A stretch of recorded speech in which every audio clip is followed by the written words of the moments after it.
I made a comment telling somebody, I said, I feel like I'm jumping out of a plane and I know he's there, but what if I slip through his fingers? And as scary as it was, he's like, no, I gotcha. Yeah. We're gonna do this. Yeah. Well, hey Mom, happy Mother's Day. Thank you.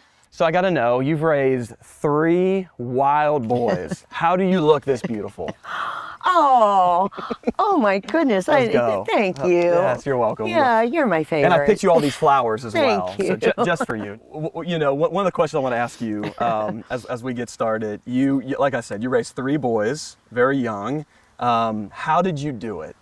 How did you do it? Now, for context, Ben and I are 13 months apart. Yep. And then Graham is 6, 7 years younger. Right. How did you raise 3 boys, you and Dad? Oh boy, well, I'll tell you what, you know, I always told you, you don't come with instructions.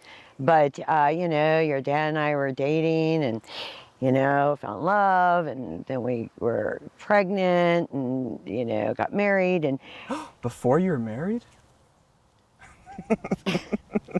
can we stop? No. So then you get married. And we got married, and the biggest blessing of my life, also the busiest time of my life, and times, you know, where you think you're going to be pulling your hair out, and but you know, we just did it. We just rolled with it. You boys were always my first priority. Yeah, no doubt. In everything I did, it was you. You were always humans to me. Yeah. So even when you were little, I'd put you on that level of, you know, they are human, and, you know, I'm going to apologize when I make a mistake, and I'm going to tell them I love them every day. Yeah. Every day. Yeah. And I just wanted you to always be able to come to me with anything. Well done. You definitely did that. You also hold the record for the quickest backhand in North America, I'm pretty sure. You know, I had to be pretty quick. You had to be quick. I had to be quick with you 3. Well, you definitely haven't had the easiest of life. You've had a lot of challenges, to say the least. You've been divorced, you and Dad divorced. Again, I was 18 years old. Kind of call it the tale of 2 childhoods. Ben and I had Mom and Dad in the home. You basically raised Graham as a single mom. Right. Where did you, in that season of your life, where did you find your source of strength? That was the hardest time of my life. I mean, it really was. And the last thing I wanted to do was leave your dad. Yeah. When that all happened, honestly, White Oak swooped me up. The church? The church. The church swooped me up. My friends swooped me up, because I really didn't know what to do.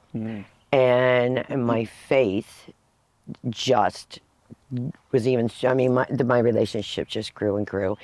And, you know, you really don't know how much you need the Lord until He's all you got. That's great. Well, the true testament of the value of community, all the years you put into those. You got some of the deepest friendships of anybody I know, all those years of investment. You can't wait until you need it to invest in friendship and community. You got to do it now. Yeah. So when you need it, they're there for you. So on Mother's Day, what would you say to all the moms right now that are just in the throes of motherhood, raising kids, whether it's boys or girls? What would you say to them now that you're on the other side? You're a grandma now. What would you say to them, these young moms? The first thought that comes to my mind is, hang in there. Don't give up. Hang in there. Be present. Be in the moment. Because your grandma told me, it's so fast. Yeah. You turn around and they're grown. Yep. And you can't do it without God, without your church, your people. You just can't. I couldn't have done it. Yeah. I don't know where I'd be today. I don't think I'd be sitting here. It's great advice. Great advice. Yeah. You know what I love about this garden setting that we're in, it really reminds me of the importance of a lattice. So a lattice is a wooden structure in a garden that allows vines and flowers to get off of the ground to actually develop and produce either more fruit and or more flower buds. And when I think of your life, I think of that. I think you're a lattice. You're a strong structure that has produced so much more life and fruit. And I just hope on this Mother's Day, you find so much joy and comfort in knowing that your life has lifted so many people up and so much life has come. So happy Mother's Day. I love you. I love you.